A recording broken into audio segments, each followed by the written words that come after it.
yɛn mpanimfoɔ no GFA ɛne ɛyɛ I mean your coach sɛdeɛ na meka sɛ ɔmo no kwame ɛmi sɛ World Cup ne qualify no I mean ama ɔmo didi ame nti no deɛ aka biara yɛ nsrehe ɔmo didi ame nti no deɛ aka biara amfa ɔmo World Cup ne qualify na I think say ɔsi why yɛkɔ baabi akɔbɔ I mean and I friendly match in India. And I friendly match cry so say didn't listen. But I'm just wondering why other countries are omo list omo dey about one thing. And team I'm just wondering why. Now oko Real Oviedo a page Facebook wo. Omo post to abranti e friend Kwasisibo Oba wanya omo post to wo. Say wanya collab Oba media ma all intro the tuja. Media ma two guys enya nod no say omo ekọ. So adentina coach Otto Addo entimi I am also players of I wonder. And GFA musumu ohonum obiaye din. And you see to the bia also omuya ade na at least fa nipa kon bedwa na eno ma ye yi a no mu di ba kwa be wo no mu di se ni ade omu ye sesi apa ne relevant eto a we dey come eto so mu o di do mu ye sesi eto aso mu eto omu ankasa no omu to sesi eto aso mu Ade.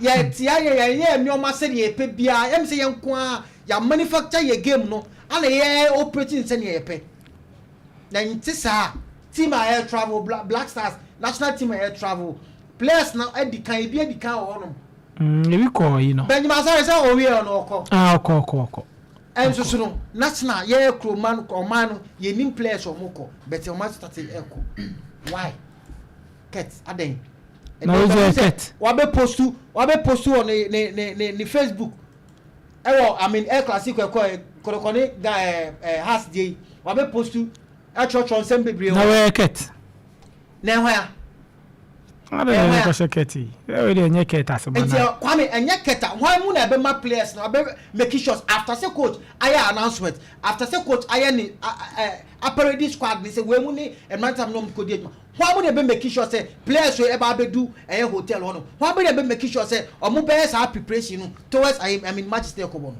Why mu? Yentia la Keta ni be ka tell say nei enye onu nko na e be ma coach no aya selection di ama Ghana. Yentia etijire cheso ono onka ho ede ne cheso wonim enti anya ono kwa mo ane fa wane enka omo nyina ntimi fa mo wana am do bele da ba me na dia wo kai dia say wa ke no no ntige wan ya wane da football na no Ghana has wan ane da football na no enti nya ono na wan ya enyo na wan ya mo ya ade na se ni pani statiba say be ji ho a ebe di njam no ma ye bia ka ho na I mean this interest na ba na mo di bibia be sem na mo defragment bibia ade o mu ye pa anti say disconjoint bibia stand your man na ade o mu ye say me da say Nico mami ntio kakra bi o Zuba